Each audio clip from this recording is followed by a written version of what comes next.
With recent advance in minimally invasive techniques and instrumentation, is MIS is really less damaging? Let's see it. Superior facet joint violation is one of the risk factors for adjacent segment disease, and it is well reported in the literature. And the increased incidence in the MIS TLIF is due to the blind screw placement, age, obesity, depth of the spine, and facet angle. However, there are limited studies in the literature comparing the SFV rate in the MIS and the open TLIF surgeries.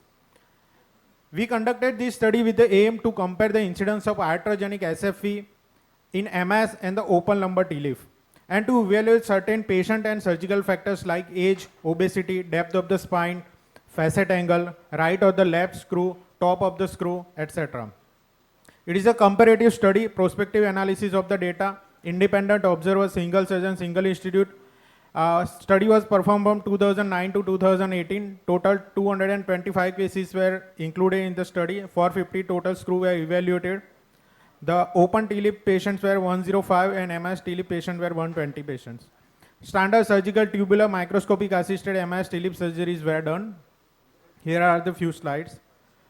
We evaluated SFV rate with a post-operative CT grading system, SAH classification, and we evaluated the parameters like age, BMI, top screw lever, side of the top screw, depth of the spine, superior facet joint angle, and the pedicle perforation rate. If you see the demographic data, that was almost comparable in the open TLIF and MS TLIF patients. These are classification described in the literature. SAH classification, grade 0 means screw not in the facet joint, grade 1 means screw in the lateral facet joint but not in the facet articulation, grade 2 means penetration of the pedicle screw by less than 1 mm, and grade 3 means screw completely traveling through and through the facet joint. These are the pictorial diagram of the grading system. Coming to the results, the incidence of SFV, we found that the significantly higher in the MS TLIF cases. All the grade 1, grade 2 and grade 3 significantly higher in the MS TLIF cases. We evaluated certain parameters like age.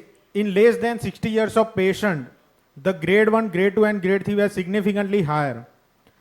More than 30 of BMI patients having the high rate of grade 1, grade 2 and grade 3 SFV. The top screw level, we found that the L4 were the most common screw for the superior facet violation. If increase the depth of the spine, particularly in the obese patient more than 50 mm, we found that there was a higher rate of superior facet joint violation. More than 35 degree of superior facet joint angle also can lead to the high rate of superior facet joint violation.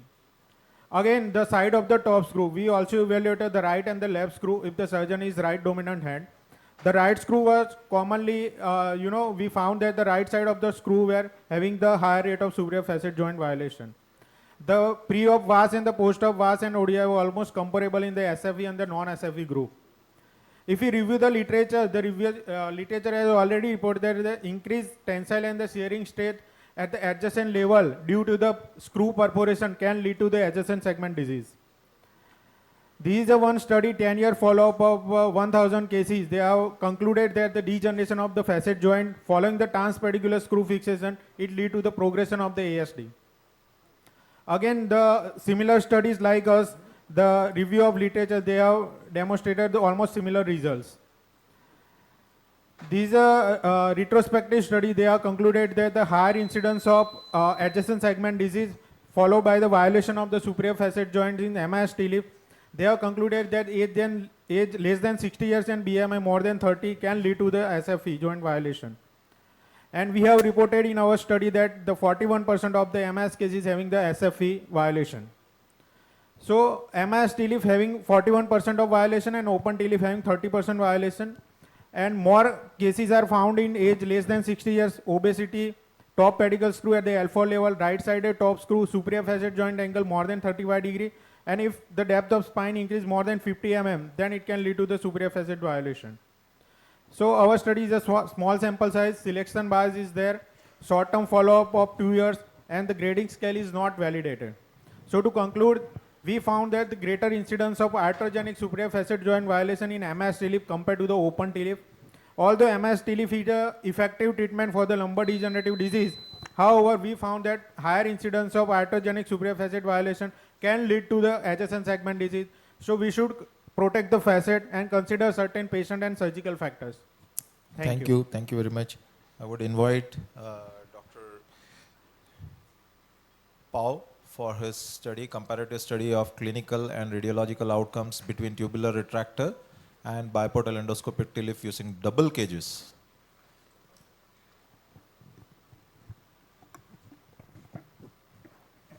Sorry, that's the one slide. Please move to the first one.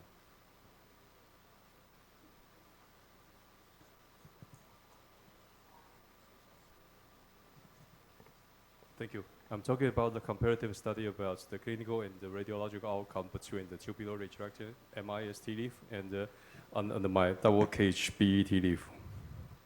You know the MISS TLIF is a gold standard for TLIF for lumbar spinal fusion that everybody here we have a lot of experience for that. And when I shift to the UBE surgery since 2018, we started to perform the fusion surgery using the UBE technique. In both techniques, we use the mini-Wells's approach. We dissect the muscle, find the intermuscular plane between the multifidus and the locus dorsi. No matter what we perform the MISS TLIF or we perform the BE TLIF, we use the same approach. But only the differences is the incision for MISS TLIF is more medially, and the incision for BE TLIF is more laterally, but smaller in size. And we have another independent small skin incision for insertion of the endoscope. And in both groups, we use double cage technique. One is vertically oriented, and the other one is obliquely oriented to the contralateral side. In both techniques, we put the bone graft between the cages and also inside the cages. And that is the demographic data between the two groups. There's no differences between the two groups, but the functional outcome, the patient, no blood transfusion was noted in the BE TLIF group, and the hospital stay was significantly shortened from 7 days to about 6 days from MISS TLIF to BE TLIF. And also the post-operative result, you can see there's a significant improvement in ODI score and the JOA score for the BE TLIF group. And I show you some cases. This is the case with MISS TLIF. I use double cages. At 1 year CT scan, you can see there is a shoulder arthrosis in the disc space. And besides that, there is a significant osteolysis between the cage and the subchondral cyst formation. And that is a so-called grade 2 fusion, grade 3 fusion, a grade 2 fusion for the double cage technique for MISS TLIF. The fusion result is acceptable. But there is a grade 1 fusion for the MISS TLIF group. There has solid fusion and bridging bone formed after 1 year, but the result is not, I'm not satisfied about the results. So I moved to the BE TLIF. I can show you the result after MISS TLIF, BE TLIF. At 1 year, immediately post-operative CT scan, you see there's a lot of bone graft and a cage inside the disc without any plate violation. At 1 year, at 1 year CT scan, the bone fused solidly with bridging bone and trabeculation, and with no subsidence and no osteolysis or cyst formation. In this case, the solid fusion was achieved at only 6 months after the BE TLIF, and at a 1 year CT scan, you can see there's a large fusion bed in the disc space with 2 cages inside, and there's a solid bone fusion between superior to lower end plate. So we analyzed the fusion results using the X-ray. We can see that the post-operative, the disc height is significantly increased in the BE TLIF group, and also the disc height restoration is also better in the BE TLIF group. And about the segmental lordosis, there's no differences between groups. And for the CT scan, we can see that successful fusion is significantly better, about 93.3% in the BE TLIF group. If we subdivide it into grade 1 or grade 2, we can see that successful fusion in MISS TLIF is mostly grade 2 only. But for the BE TLIF, most of the successful fusion was grade 1. And as for the cage subsidence, the BE TLIF group is only 5%, with the subsidence more than 2 millimeter. And end plate osteolysis is also significantly improved in the BET leaf group with 13% of osteolysis. Why? Because the BET leaf will further minimize the soft tissue injury using the percutaneous approach instead of using the tubular retractor to open the wound. And also we have a magnification under the endoscope. We can see more and much more clear under the endoscope. And also the visualization is much better in the BET leaf group. You can see almost everything, detailed anatomy under the endoscope with no bleeding at all.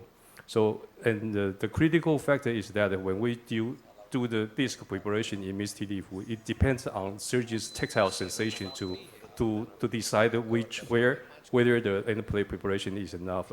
But in the BET leaf, we can use our own eye to verify that the disc is prepared good or not. So I think that's very critical. And in the BET leaf, we can release the contralateral disc annulus, and also we can clearly remove the disc space, remove all end plate and cartilage end plate, and preserve the bony end plate very well. And that is use the end plate stripper to separate the cartilage end plate away from the bony end plate. We do not use the shaver, and we do not use the curette. We avoid any sharp instrument to avoid the incidence to the damage the end plate. But for the MISSAB leaf, when we use the shaver to prepare the disc space, there is a high risk of end plate damage. You can say that you use the fluoroscope to monitor the end plate preparation, but once you saw there is end plate damage, the end plate damage is already there, it's already occurred, so you cannot prevent Pao, it. can you conclude, please? Yeah, just only 2 slides. So it's an end plate damage that we should avoid. But for the BET leaf, I can show you that many cases of 1 year follow-up result, there is a solid fusion. For many cases, I'm not showing you the best one scenario. That is the routine. So this is the conclusion. Thank you. Thank you very much, Dr. Pao. The questions are later on, so I'll ask the next speaker, Shrey Binaila. Are you there? He's going to tell us about a comparative study of functional outcomes in MIS TLIF versus other surgical modalities. Good afternoon, everyone. So this is basically a follow-up talk on my talk earlier today about MIS TLIF and high-grade listhesis. Now we talk about a comparative study on functional outcomes where we compare MIS TLIF with other surgical modalities for lumbar spondylolisthesis. As discussed earlier, adequate reduction and preserving neurology are the 2 main questions posed by high-grade listhesis, and we aim to assess the efficacy of MIS TLIF and compare it with other modalities. Now, there's a plethora of surgical options available to treat lumbar spondylolisthesis with posterior approaches including open, MIS and endoscopic procedures, an anterior A-LIF and a lateral or oblique X-LIF or O-LIF options. In our study, we have included 153 patients who we treated with MIS TLIF, collected our data, and we compared it with the literature available for all the other surgical modalities. We found that there were 56% of the patients who were females in our study, with the average age being 47 years, and the cage size was 12 millimeters. We saw an excellent improvement in the post-operative VAS, that is the pain parameter, and the functional recovery, and about 151 patients united well at the end of 6 months of follow-up, and the remaining 2 united at 1 year. We saw an improved pelvic incidence and lumbar lordosis post-operatively in our study, and about 2.91% complication rate, significantly lower as compared to open.